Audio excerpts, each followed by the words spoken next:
Bonjour, c'est Dominique. Alors, on continue avec la suite. Alors là, j'ai mes deux séries de 3, parce que j'ai fait 2 séries, hein, ça nous en prend 2. Quelqu'un me demandait, dans un tuto que j'avais fait sur comment fabriquer les fiches de rangement, à savoir comment est-ce qu'on fait pour, si je veux mettre plus que 3 onglets, si j'ai une autre mesure. Alors, je ferai une vidéo et éventuellement un tuto express, à savoir comment calculer pour qu'on ait les mesures correctement, dépendamment de la grandeur. Alors, je donnerai les ratios.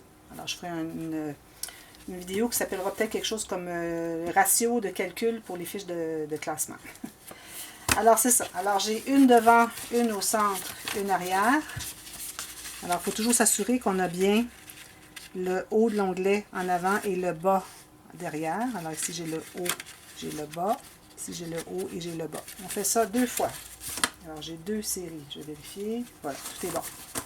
Alors, vous voyez, on a toute cette épaisseur-là, déjà là, qu'on va savoir qu'il va prendre dans notre l'espace dans notre tranche. Mais là, moi, ce que je vais faire, c'est que je vais insérer un cahier. Alors, ce que j'ai fait, c'est que je me suis teint du papier au thé. Alors, vous voyez, j'ai tout ça que je viens de chercher. Alors, moi, je fais ça par une belle journée d'été ensoleillée, pas venteuse. Alors, je l'ai fait sécher sur la pelouse. Alors, j'en ai beaucoup ici. Ce que je vous conseille, c'est de couper la grandeur.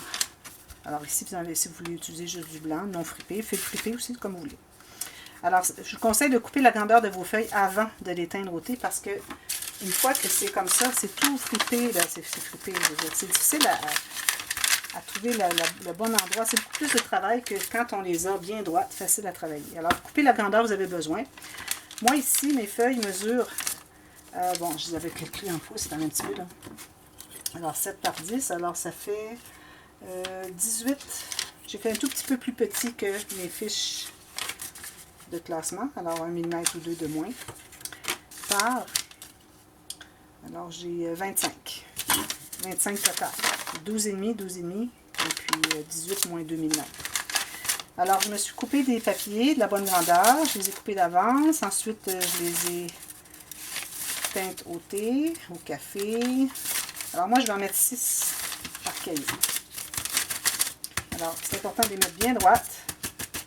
Et là, vous allez voir que plus que vous en mettez, plus qu'il va y avoir un rebord ici qui va ressortir, parce que si vous regardez bien ici à l'intérieur, celle qui est à l'extérieur est plus longue.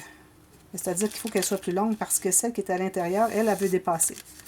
Alors, on doit couper ce petit excédent. Alors, vous pouvez le faire soit au massicot ou bien au ciseau à l'œil.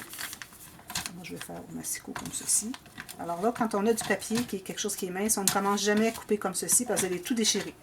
Alors, il faut mettre votre lame à quelque part à l'intérieur, qui n'est pas sur le coin ni en haut ni en bas. Et puis là, vous pressez et vous revenez. Si ça bloque, vous arrêtez, vous allez commencer ailleurs. Sinon, vous allez déchirer, vous allez gaspiller les feuilles. Alors, vous voyez, elles sont toutes bien droites. Alors, faites ça à chacun. Ensuite, moi, j'ai décidé que je mettais un couvert à mon cahier. Alors, je me suis taillé la largeur de mon... Alors, vous pouvez tailler 18 cm, c'est la même largeur que les fiches ici.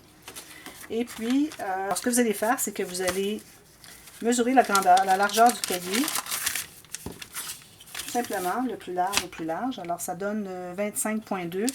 Allez un peu plus, alors peut-être aller à 26 ou 26 points, quelque chose comme ça.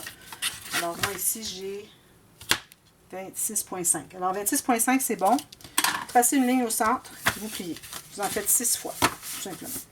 Moi, je l'avais fait autrement. J'ai dû couper parce que j'avais fait autrement et ça ne fonctionnait pas. J'ai voulu faire un autre principe, puis bon. Alors, voilà. Alors, c'est nos 6 petits cahiers. Alors, chaque cahier va avoir... chaque couvert de cahier. Puis, vous n'êtes même pas nécessaire de faire un couvert de cahier, c'est seulement si vous voulez. Mais moi, j'ai du papier, puis j'aimerais bien faire des incrustations. D'ailleurs, je vais les faire toutes verticales, parce que l'album, vous allez voir les verticales. Alors, c'est pas nécessaire si vous voulez juste mettre les feuilles cousues. Mais moi, je trouve que ça donne de la solidité à tout tenir ça ensemble. Alors, vous calculez tout ça. Ensuite, ce qu'on va faire, c'est qu'on va faire les 6 cahiers qui sont derrière chaque fiche. Alors, on en met un derrière chaque fiche. Alors, moi, ce que je vais faire, c'est que je vais toutes les faire et puis je vous reviens avec la partie B. À tout de suite. Merci.